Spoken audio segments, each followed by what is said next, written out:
Puis, tu as parlé au début de YouTube que tu avais arrêté un peu de poster du contenu. Quel est l'impact des réseaux sociaux pour toi? Est-ce que pour toi, c'est un gros cheval de bataille que tu te dis, moi, la majorité de mes clients viennent des réseaux sociaux ou c'est comme un à côté? Comment ça se passe? Quoi l'impact? Non, c'est malade. C'est juste malade. Comme genre, pour nous, le meilleur chiffre que je peux te donner, Neri, je vais t'en donner deux, OK? Mettons que c'est un podcast, tu parles à des entrepreneurs, là, tu sais. Ouais. Euh, donc, moi, j'étais en affaires, je faisais affaires, j'avais des clients dans 3 pays, OK? Quand j'ai commencé à faire du contenu sur les médias sociaux, OK? Ce qu'on va appeler là, les réseaux sociaux, imagine que c'est des rivières. Ouais. Imagine que Facebook, YouTube, TikTok, peu importe, c'est des rivières. Et le plus de rivières qui arrivent à ton cours d'eau, ben, le plus plus qui est nourri ton cours d'eau. OK? Mhm. Et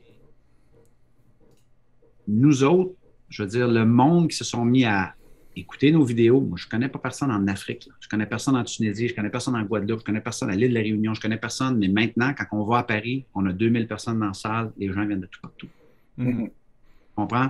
Donc, oui, il y a de l'organique là-dedans, mais si je n'avais pas posté organique avec constance, essayer de développer une audience, parce que l'opportunité des médias sociaux, Néry, elle est quoi? Elle est de démontrer ton expertise dès le début, de démontrer que tu sais de quoi tu parles, de Mhm. démontrer tes valeurs. Tu sais, dans un courriel, c'est bien beau de dire à une personne merci beaucoup, on a aimé faire affaire avec toi, mais quand, tu sais, regarde qu'est-ce que toi tu fais. Toi, tu es un gars qui produit des vidéos. On pourrait se poser la question, pourquoi tu fais un podcast? Ben, Ouais. à travers de ton podcast, on voit ta passion pour l'entrepreneuriat, on voit ta capacité d'écoute qui est exceptionnelle, on voit ta compassion, on voit tes questions intelligentes. Donc, est-ce que c'est possible que pendant qu'une personne écoute ton podcast et ne te connaît pas, la journée où il y a une vidéo à faire, il dit, moi, je vais appeler ces jeunes-là parce qu'ils sont sharp. C'est ça que les entrepreneurs n'ont pas compris. Ils Mhm. pensaient que les médias sociaux, c'était pour les gamins et prendre une photo de ton repas à midi. Et oui, il y a eu tout ça. OK? Les photos avec les filtres. Moi, je ne parle pas de ça, là. Je parle de peux-tu documenter ou démontrer à quel point tu es un bon coach, tu as un bon propos, ta méthode, donner des exemples, donner de la valeur qui va apporter de la valeur aux gens qui vont écouter tes choses. Ça, on appelle ça ben, aller séduire une audience, aller à la rencontre d'une audience qui ne te connaît pas. Et là, c'est sûr que quand tu rentres en promotion, ben, il y a une audience qui est peut-être plus réceptive. Elle est plus chaude à ce que tu as à dire. Pourquoi?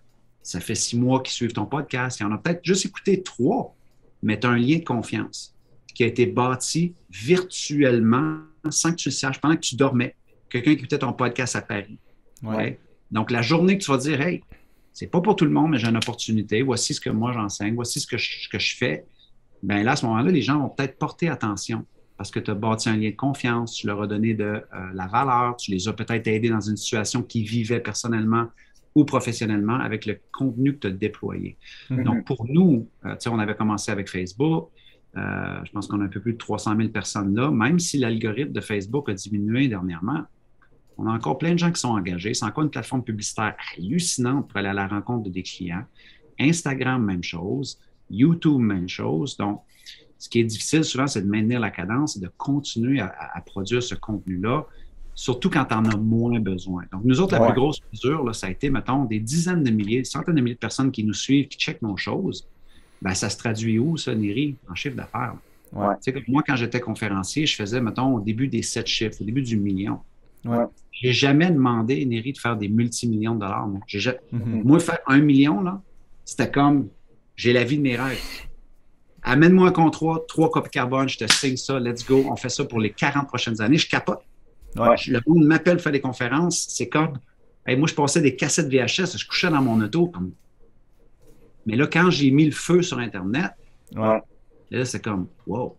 Et notre chiffre d'affaires a explosé, là.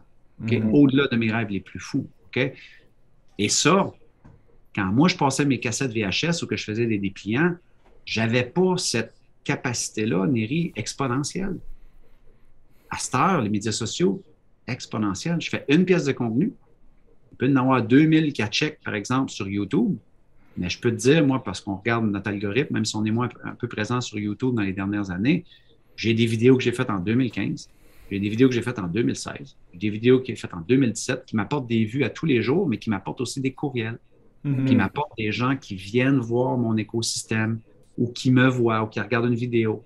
Donc après, quand je vais mettre de la publicité à cette audience-là qui est un peu plus chaude ou réceptive ou fan de Martin Latulippe, c'est là que souvent, on améliore nos chances de conversion, de vente ou d'amener les gens soit dans nos programmes ou dans les parcours qu'on propose. Donc, ça a été monumental. Ça a été monumental. Et ultimement, je veux dire, moi, ce que je dis à mes clients aussi, Myri, parce que, tu sais, les médias sociaux,